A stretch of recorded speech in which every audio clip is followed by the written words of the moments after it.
Good morning, everyone. Today, I want to ask, Mom, may I have my own smartphone? Well.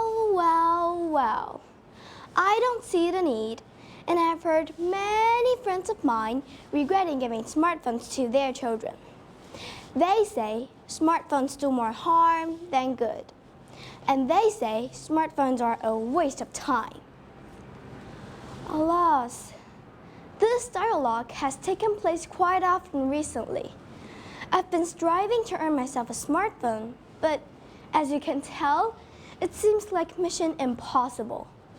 I know that for most parents, a smartphone is a super dangerous, time-wasting electronic device that deprives children of their precious study time. But hey, we're children born in the technology era. There's a lot to learn other than just knowledge from textbooks. So I browsed on the internet to find support. But the results were disappointing. Let me name some articles I found. 10 reasons you shouldn't hand a smartphone to your children, and how smartphones are causing kids to experience altered childhoods. I should have known the answer. Since bloggers are 99% adults, what can I expect? In a moment of desperation, I came up with an idea. I have to think of reasons to persuade my parents. Since my parents are concerned that smartphones do more harm than good, I have to educate that some apps are quite useful. I remember once when we had a family trip to Japan, I successfully had a chat with a local in Japanese with the help of Google Translation. There was also a time I made a video clip teaching my sister how to make a beautiful paper box.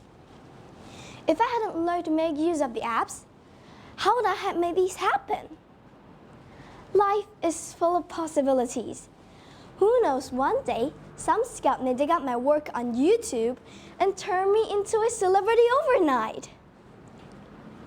Moreover, my smartphone can allow my parents to keep track of my whereabouts in an emergency.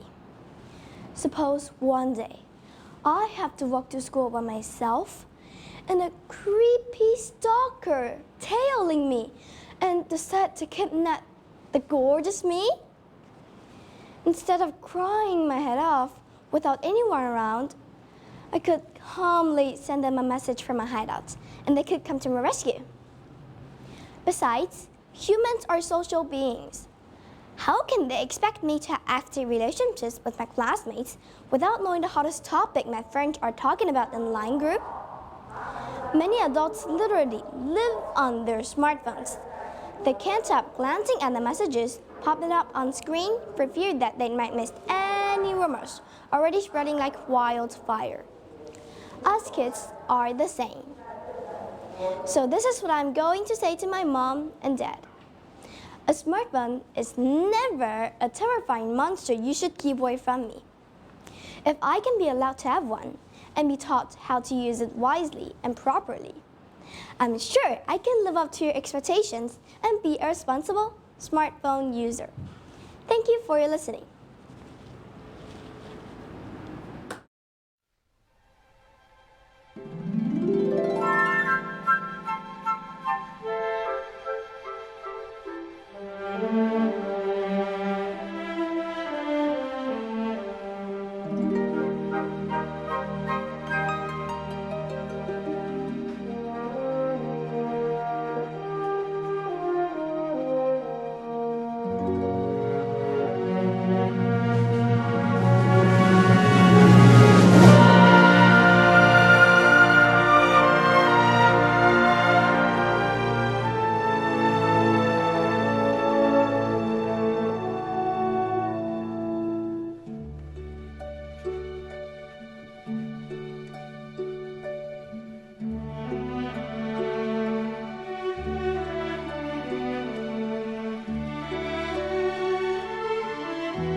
Good afternoon, everyone.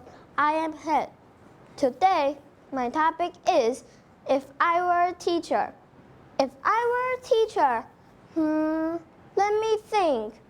The first thing I would do is spoil the kids.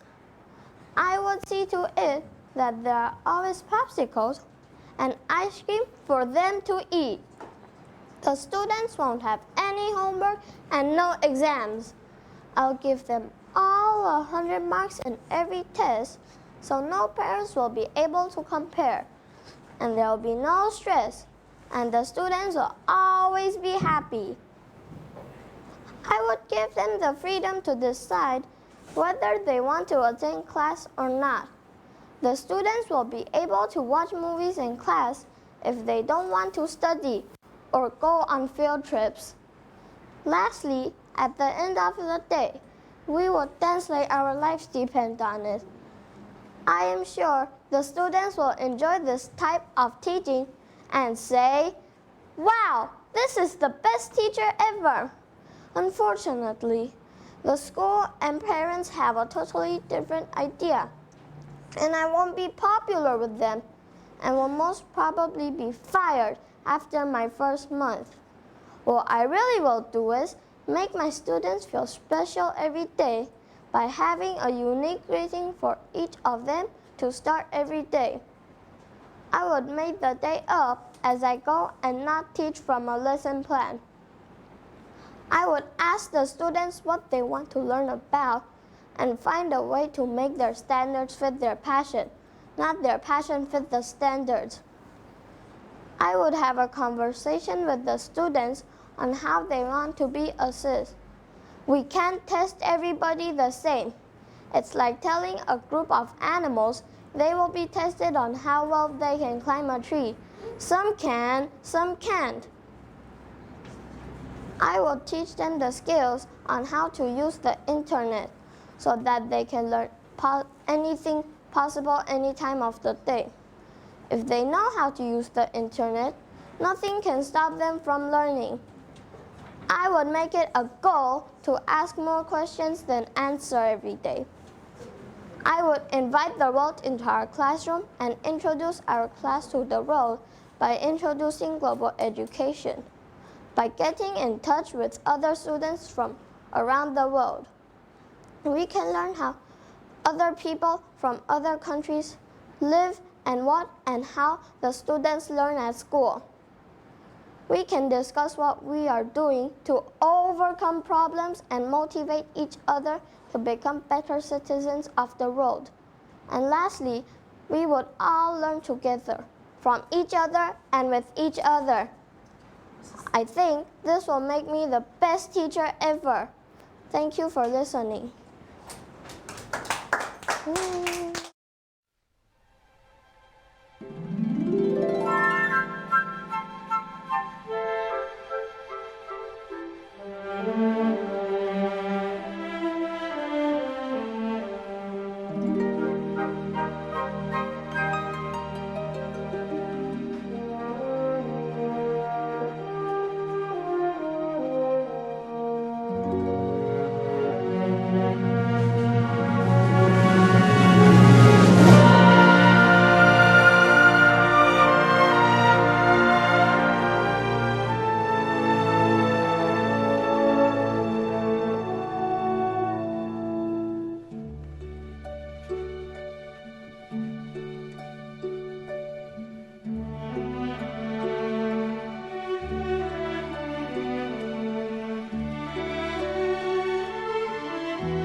Yes, Mr. Burns.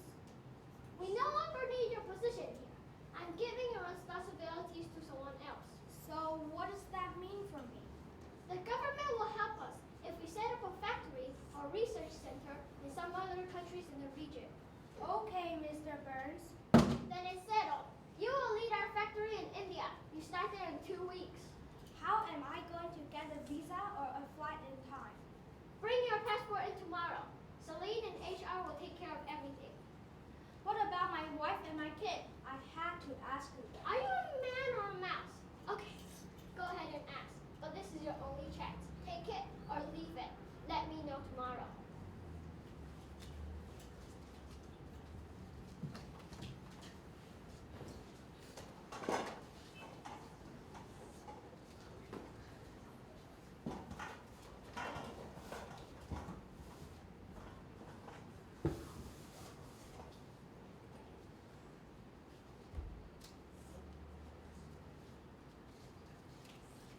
The worker went home to his family with the news that he had some decisions to make fast. I'm really not sure what to do. I'm not sure if this is a promotion or exile. I love working here. I'm not sure either. It is so fast. School for Jasmine doesn't finish for a month. India? No way! I don't want to move to India. What about my friends? What about the baseball team? I'm the team captain and MVP of last season. They don't even play baseball in India.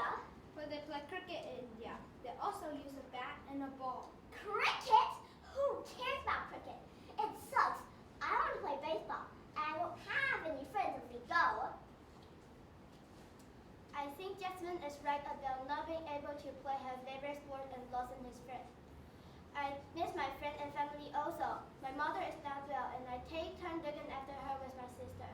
What do you think of this idea? I'll go first, and you and Jasmine can come when school's finished. And you can talk to your sister to figure something out. Well, I know this is not the ideal, but we will make the best of it. We are a family after all.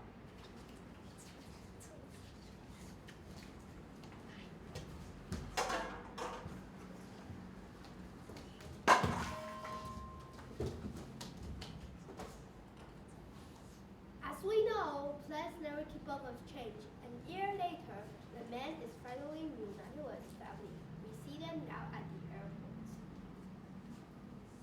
Honey, it's been so long, my darling. It's so great to see you here in Mumbai. I miss you. We are so glad we finally made it here. Hi, Dad. Long time no see. I've been watching cricket. I think it might be fun. Great, I think you'll like it. Anyway, let's get home. The family gets into a car and they drive through the city. Eventually, the car stops next to a nice new building. Hey darling, check out this gorgeous building. This is where I work every day. And this is a beautiful building. But wait a minute, why have our family name on the sign? This is my big surprise, honey. What surprise, Dad? I did such a good job this year, and the boss made me full partner in the India business operation. Wow, you're a boss, Daddy! Oh, honey, I'm so proud of you. Thank you, sweetie. I can't have done it without your support. I know we have to sacrifice a lot, but it's paid off. Just wait until you see our beautiful new home. You'll love the pool. Cool! Wow! Dad! I love it here! I know, sweetie. Plans never keep up with change.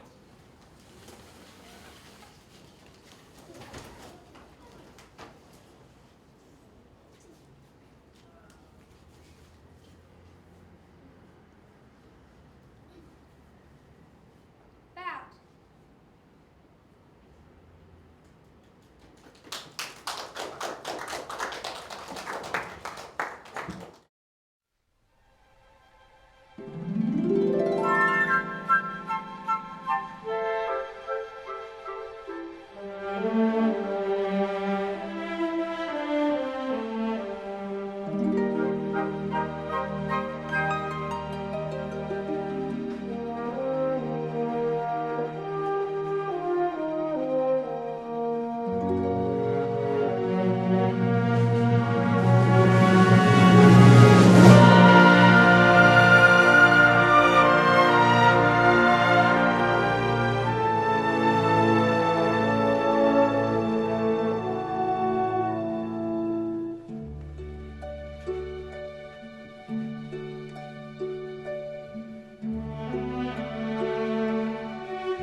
She had two wicked stepsisters who... Wicked stepsister? Really? What a lie! Cinderella was the one who was wicked. And she got a magical makeover from a fairy godmother. Let us tell you the true story of Cinderella. It was the day of the planned scramble, and Cinderella was eating breakfast with her kind stepmother and her two lovely stepsisters, Anastasia and Drizella. Cinderella, dear, would you please pass the tea? No way! Cinderella, would you help me clean Oliver's and Orville's cage this morning? Are you kidding me, Anastasia? I'm not touching guinea pig poo. Cinderella, I have to weed the pumpkin patch. Would you mind lending a hand after lunch? No can do, Drizella. No matter how nice Cinderella's stepmother and stepsister tried to be, Cinderella only cared about one thing. Herself! I don't have anything to wear to the ball. Now, sweetie, how about your white dress with silver sequins? Are you serious? I wore that to Ariel's birthday party 3 years ago. Well, Zap, sizzle, poof! There was a flash of light, a crackle of noise. a blind burst of gray smoke. A short white-haired woman in a bling-bling purple pantsuit appeared in the middle of the dining room table. Bibbidi-bobbidi-boo. What do you need me to do? Who in the world are you? Cinderella's fairy godmother, of course. So what? You ruined my breakfast. Oh, I'm so sorry, dear. Whatever, just don't let it happen again. Now I need a dress. Whoosh! What a beautiful pale blue gown. Magic! Do you expect me to go barefoot? Push! Two thin streams of water flew from a fountain, and crystal clear glass slippers are on Cinderella's feet. Magic! Now how am I going to get to the ball with these things? Bibbidi-bobbidi-boo. All of this stuff is for you. Within a few magical minutes, Cinderella was ready for a princess grandpa, but her stepsister and stepmother were not happy with the magic makeover. That was my best pumpkin for the county fair. You turned my guinea pigs into giant fuzzy horses. I can't believe you turned my hard-boiled egg into an oval-headed court driver. That evening, Cinderella climbed into her pumpkin coach, not bothering to offer her stepsisters a ride. Zap, sizzle, poof! Suddenly Suddenly, Cinderella's fairy godmother will appear like a rabbit from a magician's hat. Oh, Cinderella dearie, the magical makeover ends at midnight. Be sure you leave the ball before the clock strikes 12. Then Coach rattled away. Poof! As the couch faded from sight, Cinderella's stepmother turned to Anastasia and Drusilla. Please keep an eye on Cinderella at the ball because I don't think she paid attention to the spell ends at midnight 6. Sure, Mom. As soon as Cinderella arrived, the prince was smitten and asked her to dance. They danced together all night long. Cinderella lost track of time. Boom! Cinderella, it's almost midnight. Boom! You need to leave. Boom! Quick, before the spell wears off. Boom! But Cinderella continued to watch as the clock chimed out. 5 times. 6. 7. By the 8th time, Cinderella's sky blue gown began to fade. By the 9th time, small beads of water began forming on her glass slippers. And by the 10th chime, what is going on? No! Run, Cinderella, run! On the 11th time, Cinderella sprinted for the ballroom. The prince followed after her. Wait, come back. The palace doesn't usually have rats. And wait, I will call the royal exterminator. As Cinderella stumbled down the palace stairs, one of the glass slippers dropped from her foot, but she didn't stop to retrieve it. The prince bent and picked up the slipper, hoping he could use it to find Cinderella. Boom! The clock struck and final chime echoed into the night. Huh? What in the world is going on? The glass slipper melted away, dripping through the prince's fingers.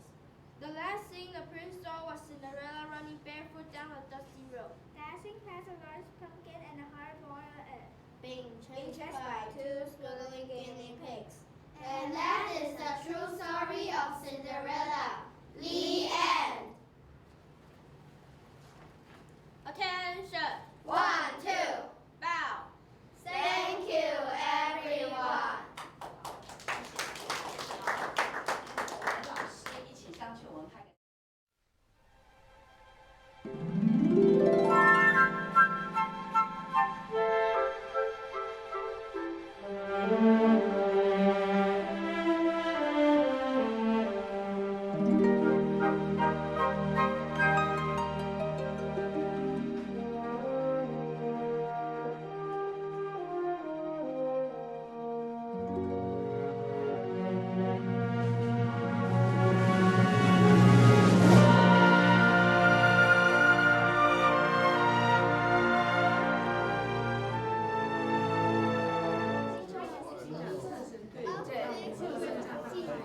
哎，那顾问，直立一起上，真的直立要一起上，这个时间有限，我们一起写。顾问，老师就可以了，老师到这边。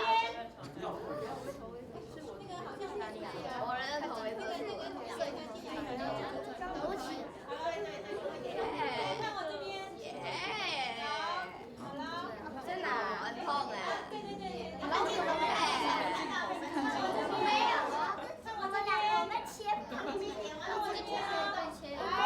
我们用站好不好？用站，新民站，大家新民站，来新民站，耶，新民站，站。